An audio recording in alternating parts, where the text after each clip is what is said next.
मी सुनेत्रा अजित पवार गांभीर्यपूर्वक प्रतिज्ञा करते की कायद्याद्वारे स्थापित झाले आहे अशा भारताच्या संविधानाबद्दल मी खरी श्रद्धा व निष्ठा बाळगीन। मी भारताची सार्वभौमता व एकात्मता उन्नत राखीन। मी महाराष्ट्र राज्याची उपमुख्यमंत्री म्हणून माझी कामे निष्ठापूर्वक व ससद विवेक बुद्धीने पार पाडेन आणि संविधान व कायदा यानुसार सर्व तऱ्हेच्या लोकांना मी गांभीर्यपणे व निपक्षपातीपणे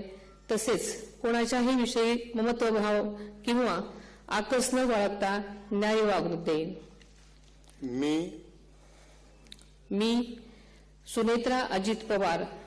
गांभीर्यपूर्वक प्रतिज्ञा करते की महाराष्ट्र राज्याची उपमुख्यमंत्री म्हणून माझ्या विचारार्थ आणली जाईल किंवा मला ज्ञात होईल अशी कोणतीही बाब अशी उपमुख्यमंत्री म्हणून माझी कामे यथायोग्य पार पाडण्यासाठी आवश्यक असेल ते खेरीज करून